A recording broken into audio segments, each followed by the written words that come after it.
Hello दोस्तों, कैसे हैं आप लोग और कैसी चल रही है आप लोगों की तैयारी। दोस्तों, आज के इस वीडियो में हम आपको लेके आए हैं महादेवी वर्मा का साहित्यिक परिचय, जो कि क्लास 12th हिंदी के हिसाब से बहुत ही ज़्यादा इम्पोर्टेंट है। ये परीक्षा में हर साल पूछ लिया जाता है। ये बहुत ही ज़्यादा मोस्ट इम्पोर्टेंट है।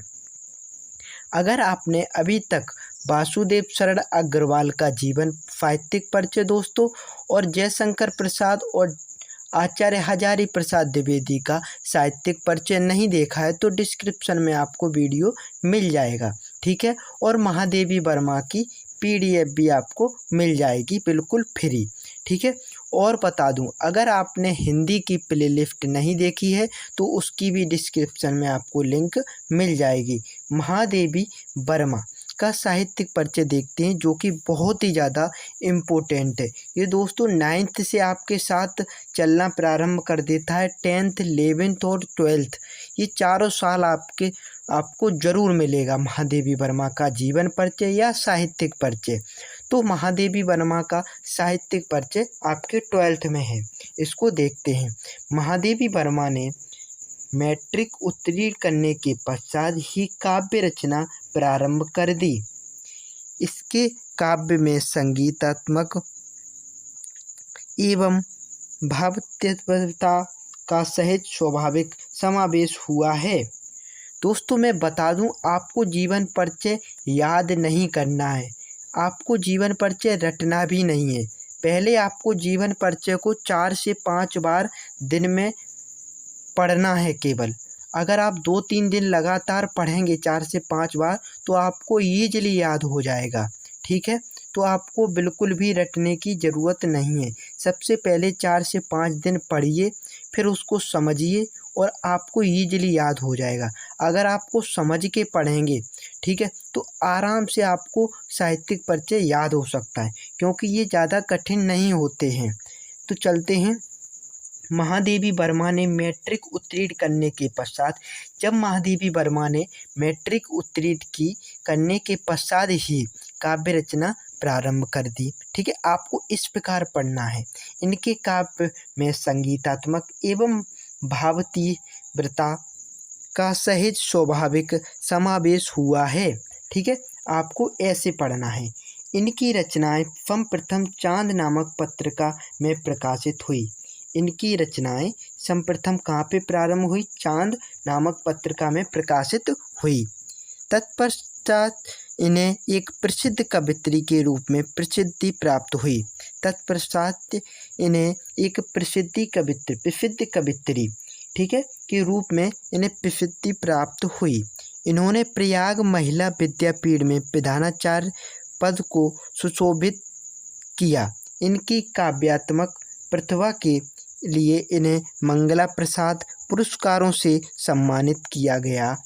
इसके पश्चात भारत सरकार ने इन्हें पद्म भूषण की उपाधि से सम्मानित किया तथा इन्हें ज्ञानपीठ से भी सम्मानित किया गया और इन्हें उत्तर प्रदेश सरकार की ओर से भारत भारतीय पुरस्कार प्रदान किया। इन्हें आधुनिक युग की मीरा नाम से संबोधित किया जाता है। तो आपको ऐसे ही बिल्कुल पढ़ना है, ठीक है। और 3 से 4 बार अगर आप पढ़ लेंगे तो बिल्कुल आसान तरीके से समझ सकते हैं। तो ज़्यादातर इनके जीवन के बारे में बताया गया। ये प्रधानाचार्य भी रही हैं और इन्हें मंगला प्रसाद पुरस्कारों से भी सम्मानित किया। इसके पश्चात इन्हें पद्म भूषण की उपाधि से भी सम्मानित किया। ज्ञानपीठ से भी इन्हें सम्मानित किया गया। उत्तर प्रदेश सरकार की ओर से भारत भारतीय पुरस्कार भी प्रदान किया गया, ठीक है। ये पुरस्कार भी आप सम्मानित, ये भी अगर आप पढ़ लेंगे तो इनका आधा साहित्यिक परिचय तो यहाँ से ही बन जाता है। आधुनिक युग की मीरा के नाम से संबोधित किया जाता है।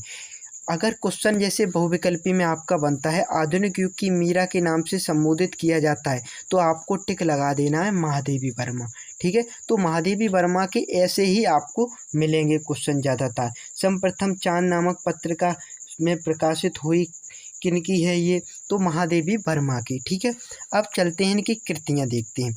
कृतियाँ महादेवी जी की प्रमुख कृतियाँ इस प्रकार हैं।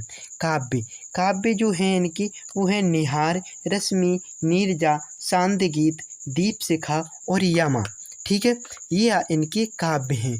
गद्य रचनाएं, इनकी जो गद्य रचनाएं हैं वो अतीत के चलचित्र, स्मृति की रेखाएं, श्रृंखला की कड़ियाँ।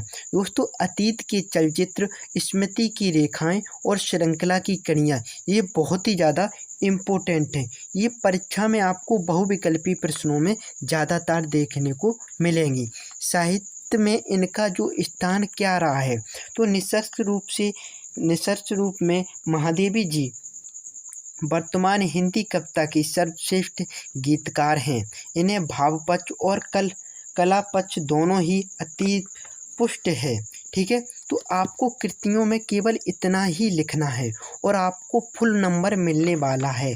अगर आप परीक्षा में इतना साहित्यिक परिचय लिख लेते हैं तो आपका 5 नंबर बिल्कुल पक्का हो जाता है। कितना? 5 नंबर आपका बिल्कुल पक्का हो जाएगा। ठीक है, तो ज़्यादा लिखना भी नहीं है।